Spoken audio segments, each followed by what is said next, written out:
Саламатсыздар достор. Мен лид-кодта мындай простой задача көрүп калдым. Давайте ошол задачаны Python языкты колдонуп биринчиден, андан кийин JavaScript языгын колдонуп жазып көрөбүз. То есть бул көпчүлүктөр жанагы сурашат, Python языгы кандай, JavaScript языгы кандай депчи. Ошол үчүн бир эле задачаны давайте эки языкты теңештеп көрөбүз жана айырмасын примерно көрөбүз. Задача эмне? Задача бизге бир строка келет экен. Ал строкадан биз биринчи болуп келген уникалдуу букваны индексин таап беришибиз керек экен да. Эгер ал жок болгон болсо, то есть уникальный буква бирде жок болгон болсо, минус бирди кайтарып беришибиз керек экен. Вот примери. Leetcode деген сөз келген болсо, биз 0 деген кайтарып берип атабыз. Эмне үчүн? Потому что биринчи L буквасы бул өзү уникальный да. То есть башка L деген сөз бирде кездешпейт. Мол love leetcode дегенде, уже love leetcode дегенде эки деп атат. Потому что L деген уже эки жолу кездешти, то есть бул уже уникалдуу болбой калат. O деген буква дагы эки жолу кездешип атат. Могул жерде дагы бирөө турат, тоже уникалдуу болбой калат. А V деген сөз бул жалгыз гана кездешти. То есть 0, 1, 2. Вот V-нын индекси 2, да. А, Б, Б дегенде минус 1, потому что бул жерде бир дагы уникалдуу буква жок. Эки буква бар, экөө тең кайталанып жатат. Вот. Мен код жазыш үчүн простой, вот просто Sublime эле колдономун. Класс ташталам, эмне үчүн? Просто так лид-коддун компилятору менин решенияны түшүнүп ала алыш үчүн. Давайте файлдын атына мен муну задачанын атын коем. Лид-код деп задачанын аты потом файл. Муну мен рабочий столго сактадым. Вот. Давайте пока текшериш үчүн жөн 0 деген букваны санды берем. И сложенный экземплярын ачамын. Экранга бул экземплярдын first unicode char дегенди берем. Строкага давайте жанагы leetcode деген сөздү коем. Через терминал Python файлды запускабыз. Python файлым рабочий столдо турат. Через Python 3 мен муну запуск кылам. Вот 0 деген чыкты, хорошо. Могул жака теперь биздин решение жазыш керек. Так, эмне кылсак болот? Эң эле көп ойлонуштун азыр кереги жок. Мен бул жерде негизги максаттуу, негизи задачаны жакшы кыска жол менен иштеш эмес, бул просто эки языкты көрсөтүш. Максат ошол болгондуктан мен көп ойлонбостон эң жөнөкөй жол менен чечемин. Мындай кылсак болот. Биринчи буква келдиби, аны калган букваларга салыштырып көрөбүз. Пока ушул буква кездешмейинче. Бир дагы кездешпедиби, аягына уже чыгып калдыкпы, болду, ушул букванын индексин кайтарып берип коебуз. Эгер бул букваны издеп кетип атканда, ал буква кездешип калган болсо, анда ошол жерде токтоп туруп эле сразу кийинки буквадан баштайбыз. Кийинкиси O'бу, O'ну издеп баштайбыз. O дагы келип калдыбы, ошол заматта токтоп туруп, кайра уже мисалы V'га өтөбүз. V бир дагы келбедиби, болду, V'нын индексин кайтарып беребиз. Примерно ушул жол менен иштейбиз. А келип калды, кийинки өттүкпү? Кийинки өтсөк деле А бар болчу. Там эмне кылбайбыз? Дальше өтөбүз, мисалы Б деле келип калды, мисалы баары келип калды, уже анда минус 1 кайтарып берип коебуз. Вот. То есть ушул жерде кичинекей нюанс бар экен, мисалы L'ны издеп баштадык биз. Могул O'дон баштайбыз да, издепчи. Вот. Дальше кетебиз. Могул жерде L'га такалып калдык уже. Значит, кийинки өтөбүз, мисалы В дагы плюс уникальный эмес деп түшүнүп туралы, мисалы E дагы мисалы уникальный эмес. Кайра кийинки L'га келип калганда, могул жерден баштап издеп кетчү болсок, анда L как будто уникальный катары түшүнүп алабыз да. L башка жок депчи, потому что эгер могул жерден баштап издеген болсок, чтобы муну туура издеш үчүн башынан баштап издегенге туура келип калат андачы. А башынан баштап издесек, бул бизде программа аябай жай иштеп калышы мүмкүн. Постоянно кайра чуркай берчи. Поэтому ушул нерсе кылсак болот, буга чейинки кездешкен уникалдуу эмес букваларды сразу бир жерге жайгаштырып эстеп калсак болот. Биринчи сразу ошол жактан текшеребиз. Эгер ал жактан жок болсо, анан биз бул жактан издеп баштайбыз. Примерно ушундай дагы кичине логика кошсо болот экен да. Давайте ошол эле мен азыр эле айткан букваларды эстеп калыш үчүн, уникалдуу эмес букваларды эстеп калыш үчүн мындай переменный коюп алайлы. Мынакей уникальный эмес букваларды эстеп калыш үчүн. Теперь цикл. Цикл, как положено, строками боюнча чуркайт. Вот строка боюнча чуркайт. Ар бир букваны алганда, давайте хотя не строка, просто range. Нолдон баштап строкага чейин барсын да. Просто проверка үчүн. Просто текшеребиз. Вот, нолдон баштап 7ге чейин. То есть могул өзү 8 буквадан турган сөз болчу. Нолдон баштап 7ге чейин, поэтому бардым. Нолдон баштап 8ге чейин жүрүп, но 8 кошулбайт. Поэтому 7ге чейин жүрдү. Теперь вот биринчи букваны алгандан кийин биз бир букваны алдык. Ал буква боюнча дагы бир цикл керек бизге. Put on J деп коем, in range. Мол индекске плюс 1 деп кошом. Потому что биз өзүнөн баштап издешибиз керек жок, кийинкисинен баштап издешибиз керек да. Окшош экен башка табыш үчүнчү, башка ошого окшош буква табыш үчүнчү. И бул аягына чейин барыш керек. Эми эгерде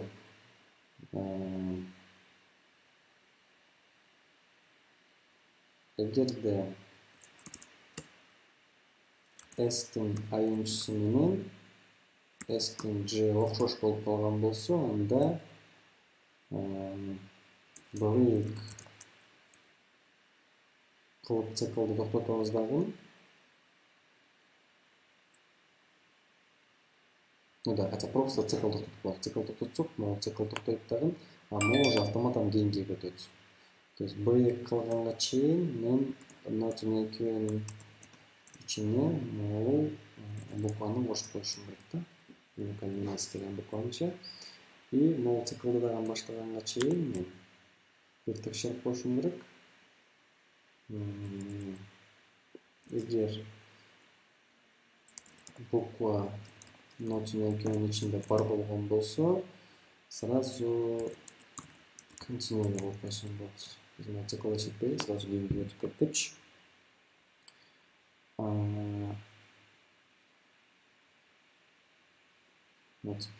Эгер могул цикл бүткөндө,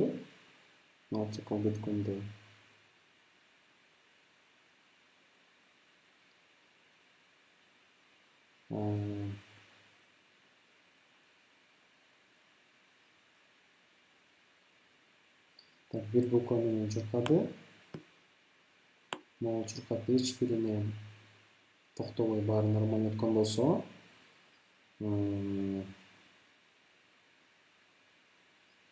окшош болсо токтойт, окшош эмес болсо эчтеке кылганын кереги жок. Принципе,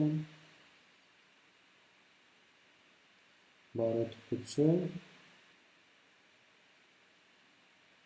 баары нормально өткөн болсо,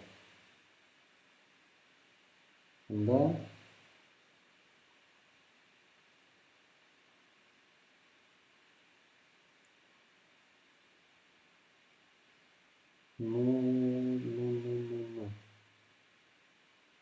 давайте для удобства дагы бир функция салабыз.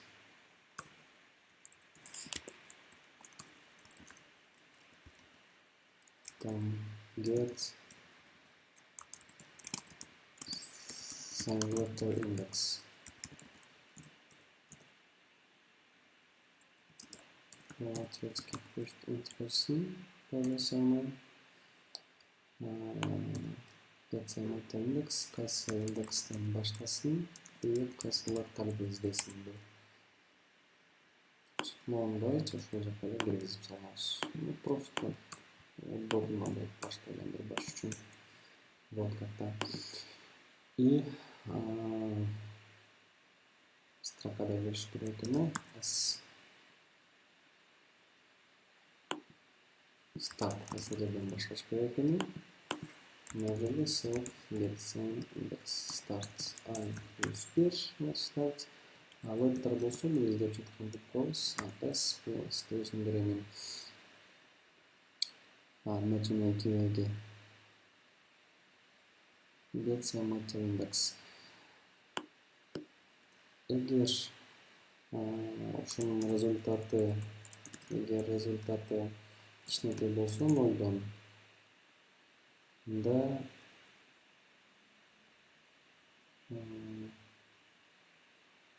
либо мындай кичине равно же чоң болсо нолдон уже муну эмеси бар деп түшүнүп болот. Уже бирок штоп кылса, өзүн ушуну индексин берип салат. Иначе уже эч биринде цикл токтобой калган болсо, баары нормально курган болсо, минус 1 кайтарат. Эгер окшоштоо болуп калган болсо, анда ошонун индексин кайтарат. Окшошунун да жолунда. Старт башталган индекс, бизге нол индекс керек. Кайсы буква изделип жатат. Хотя муну вебтерде көрсөтүп өзүнчө. Yes, I керек ошону деп жүргөн. Вебтер керек болот. Теперь бизде уже сөз бар болуп калган болсо, аны кошот. Эгер жок болуп калган болсо, анда результатка ушул букваны чыгарып салат.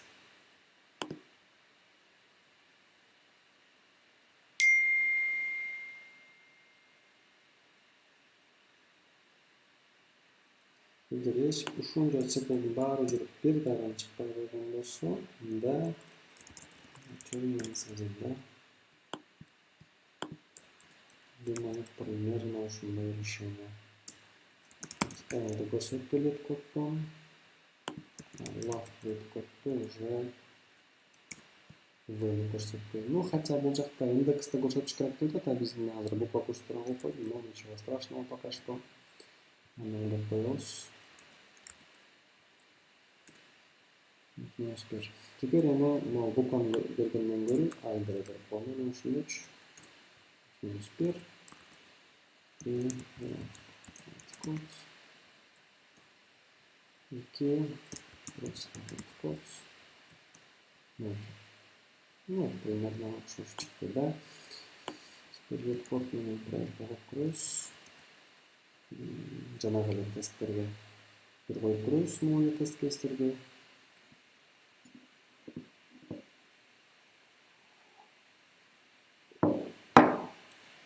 Вот, бул жактан өтүп хорошо. Теперь сегмент.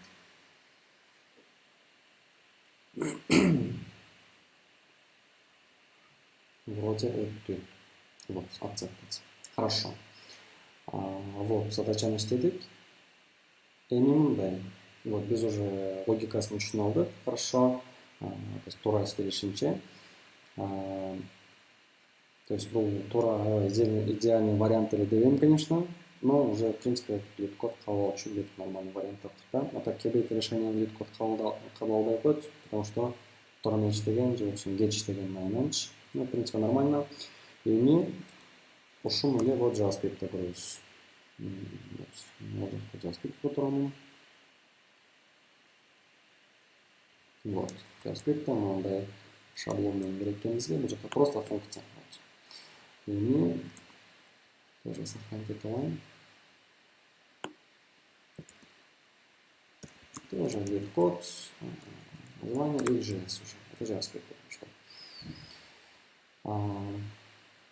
Теперь бизге негизи оңой эле болот, потому что уже логика код бизде уже бар.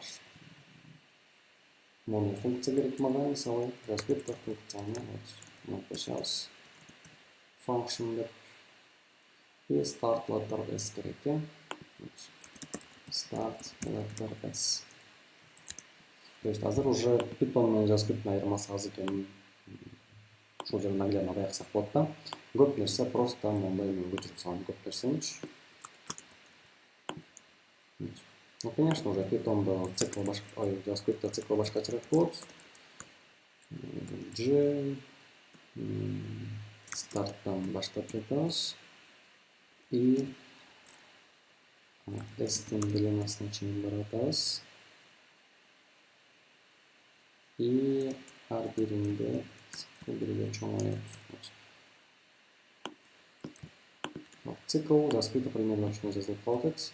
И условие болсо ушундай эле просто скобкага алабыз, жана үч равно коебуз, строгий болуш үчүн. Return'дар болсо окшош эле болот. И JavaScript'те айрыча жок, бул жерде блок керек обязательно.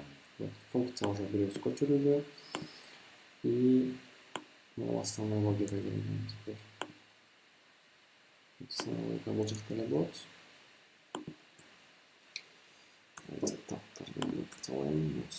Массив бул жакта деле ушундай. Цикл болсо уже башкачараак. Жогоруда көрсөткөндөй так 0дон баштап жатабыз. И S-тин длиннасына чейин баратабыз. Контент уже мындай блок.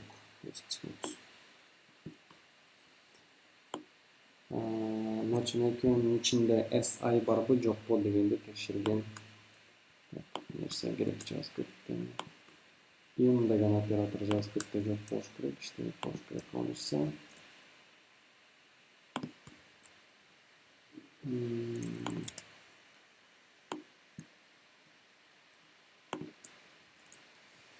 Так, значит, экөөнүн ичинен биз JavaScript'те уже мындай find деген метод бар.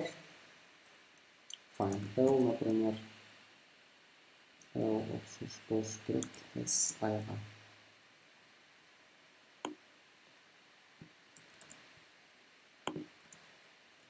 Либо find index.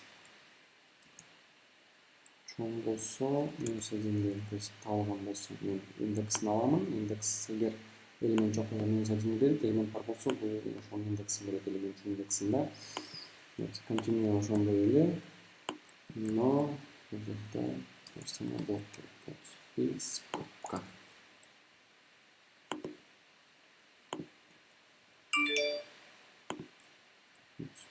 Ну, точка запятая JavaScript не обязательно, поэтому даже войде болсо бул керек жок, бул жака бир да койбодум. Но могул жакта эле обязательно for each.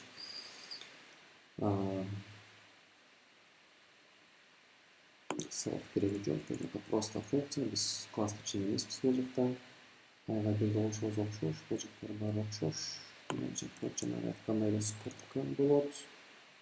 И блок болот, жанагы айткандай, тоже блок. Көп чыта берген болуш үчүн эме кылып коем. И бул жакта append эмес, push. Примерно ушундай. Тоже запуск кылабыз. Python 3 менен эмес, уже node менен запускабыз муну. Leetcode.js. Ну, да, конечно, мен запускаган жокмун да. Так, өзүм тестовый запускабыз. Так, print эмес, бул жакта console log. First экинчиде запускамын. Leetcode деген сөздү берем. Опс, ошибка. Ошибка. Мен айдан эмес, ждан. Ай деп жазып берген көрүнүп калыптыр.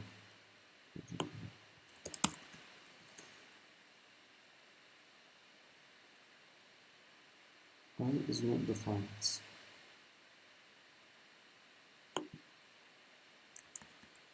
Ой, айды өчүрүп кайра ай деп коюптум мен. Вот уже. Так, leetcode 0, туура. Love leetcode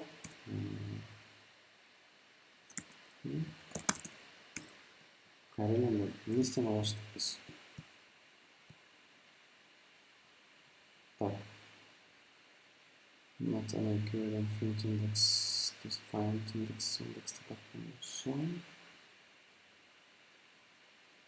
нөлдөн баштап длинага чейин барат. Бул жак старттан баштап до длинага чейин барат. Старттан баштап длинага чейин, нөлдөн баштап длинага чейин.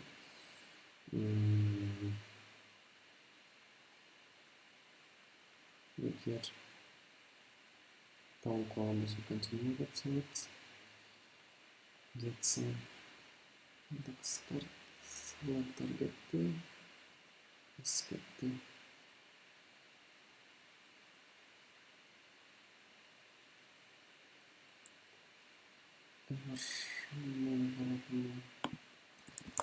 Это не обязательно такой половин.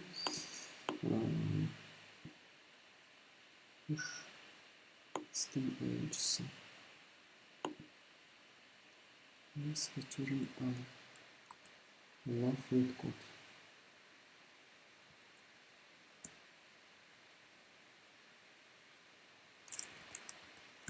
Просто проверка кода будет. Эмес көрөбүз кетти. Бул жакта эле бизде вебтер окшош болсо дегенибиз бар. Вебтерге SG окшош болсо дейт. SG да, return жөнү берет. Хорошо. SI үчүндө бар болсо SI Начнем здесь, но соединим, чем у нас результат. Хорошо. Теперь заметьте, плюс SIS. Наоборот,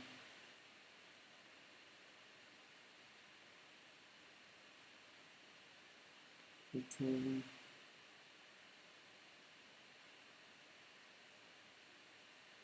Love with codes. Заходим. Почему? Python 3. Python интересно типизация. Жокта. Хотя на жокта вот эти. Надо жокта. Там много не будет.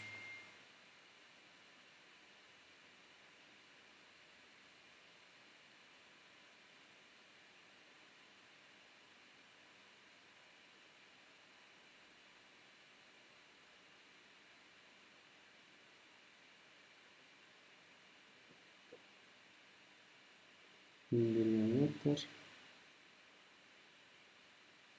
Старт.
Соединение G.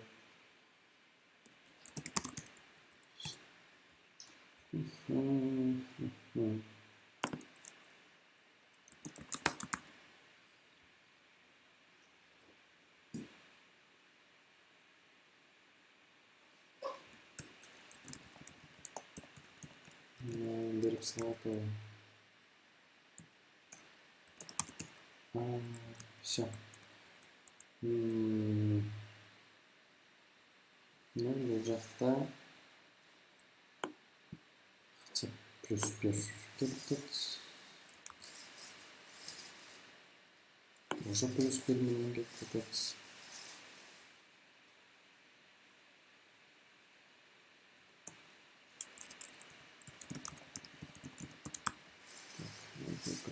Короче, кайсыл сандар тратсаң айтып 0 деп айтады, и все. Сразу шығарып салып лекция эмуляторымен беріп жатады бұл жерде. Ушул минус беріп қоятады. То есть L-ны дальше таппай атамын дейді, в принципе. Так, старттан баштап, қанша жолы циклға қоятады. Bir жолы, неге bir жолы? Ясыны тепкен. Хорошо, істің длинасы жолы нәрсе.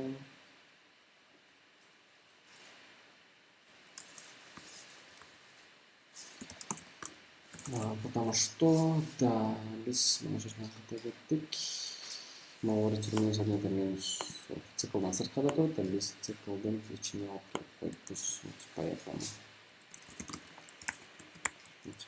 Потому что егер içinde olan болса, да, цикл бирдей жолу иштеп коет, потому что биринчи циклда эле сразу өтүргөн болгондо бул функцияны ответчик кетип и теге токтоп калат функция. То есть цикл токтоп калат. Ama onday olsa dal gelse gana toktойт, dal келбесе уже цикл дальше белгисин эсептеп кете берет да.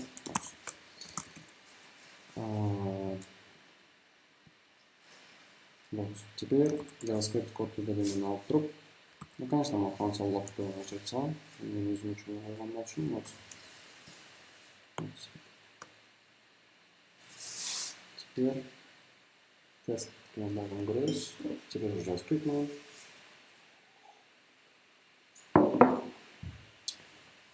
Accepted, теперь silence.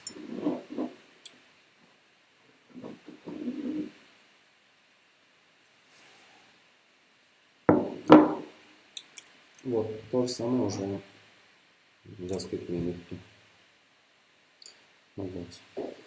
Вот, бир задача окшош жол менен эки башка языкта иштеп көрдүк. Это Python уже, вот это JavaScript.